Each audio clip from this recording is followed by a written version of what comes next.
Alright, so I've been working on my bug net. Sorry for the bright light in the window here. It's the best I can do in this room. Just hanging it from some curtain rods, as you can see. But it is very bright out today because we got a ton of snow today. See if I can get a video of it, or a picture of it at least. Yeah, see? Just coming down like crazy here in the Midwest. So I should be setting it up out there. That'd be more fun. Here we are in the middle of March, and we're getting snowed in again. Lovely. But anyway, I've been working on my bug net since I had to stay inside today, and this is what I've got so far.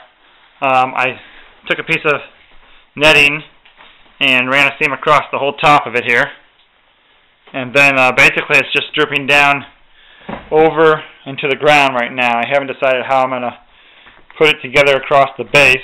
Kind of thinking that I will just put a bungee around the base and do like, I think it's Frankie that created this. This is my method of installing it. I just have a little loop down here in the end on both sides. I bring up and I will wrap around here, and I'm not sure if I'm going to even put anything around this because it's once it gets around my ring here, it kind of stays up. It doesn't have much to drop, and if it does, I can just put a little clip right here or something that'll pinch it right there to keep it from coming down if I'm worried about it. So that won't be a big deal. I did the same thing on both ends. Put a little hole right here for the thing to come through, and again it goes right up over the descender ring. So not sure on the bottom yet here. I may taper it in a little bit. I haven't done the tapering in. This is a piece of scrap that I had laying around, and it actually had this. It was a little short, I thought, but it had this extra piece here, and I think it gave me enough. Otherwise it was just stretching too much. Otherwise if I tried to go all the way to that end, so yeah, it's pulling off the other end, so I had to put that little piece in there. But, you know, that works. Does the job. Doesn't hurt anything. Makes a little extra weight by having that extra stitching in there, but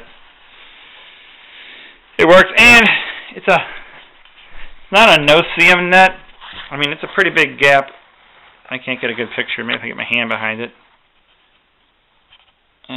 Maybe not.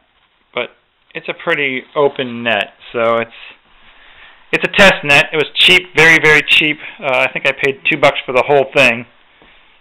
So not by the yard, $2 for the whole thing at a garage sale, and it was a bug net, but I cut the top out of it. It was square, cut the top out of it, and stitched it across the top so it'd be right up against.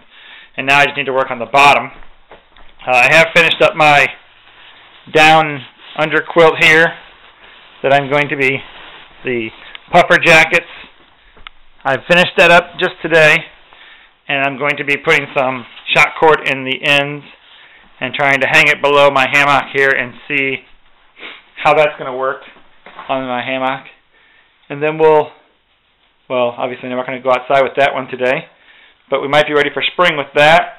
I think I'm going to use this in combination with a air mat inside, air pad inside here to give me the warmth I'll need for some spring camping. So anybody have any comments on what I can do to improve on anything, let me know. I've got a 7/64 whoopee swings on here. Toggles that I go to marlin spikes on the end to straps. I've got, what's the next size down on the stuff here? I don't know. I got a ridge line. It's the next size down. I think 1/8 is the next size below 7/64. And that's set to 9. And I got one S-beaner holding that onto my rings here. The only thing I would like to replace, and I just haven't had a chance to figure out how to do it yet, I want to get these replaced. I don't really trust this rope here. This is my weak point right now. So I want to replace those with a closed loop out of the AM steel. So I have that on both ends right now, and I want to replace that with a closed loop right there.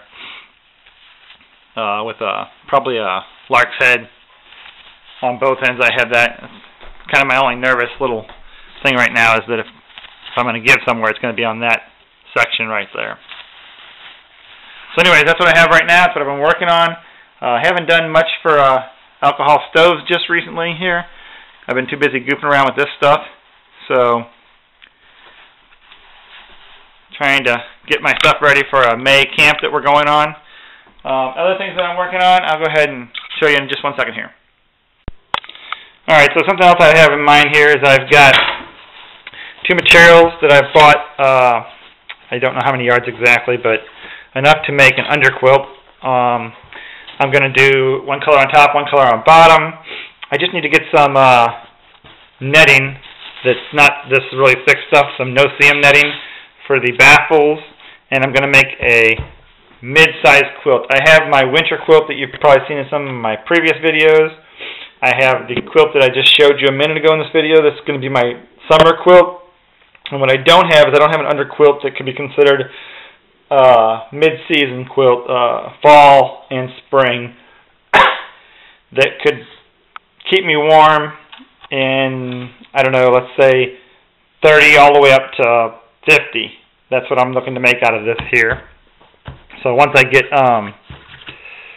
this going, I'll show you that in the process of making it. I'm going to make it different than my last quilt, different than my last two quilts, obviously, because the one was just a puffer jacket restitched together, torn apart with two puffer jackets.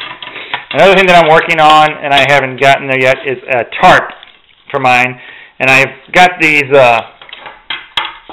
golf,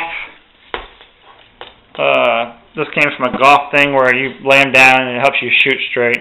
They get rubber caps on the end. I'm thinking about placing those across the top of my ridge line, so to speak, and putting the tarp over those and building a tarp with two pockets, or four pockets, two on that end and two on this end, spread apart the 10 feet, and then coming down. So I don't have to have pull-outs on my tarp. I can just use the poles to create a pull-out situation above my hammock. So I haven't ever tried that before. I don't know that it will work. These are not the most flexible poles. They have some flex to them, but not much. So I'm not sure if that'll work. But as with any DIY project, I like to experiment, see what I get, and go from there. Here's my leftovers from my JCPenney puffer jackets. That's all my sleeves and a few other pieces of the puffer jacket that I haven't really created anything out of yet. Probably going to make some little booties, maybe a hat. That's about all, really. So I will keep you guys informed with what I'm making and give you an update as I go forward. Talk to you later.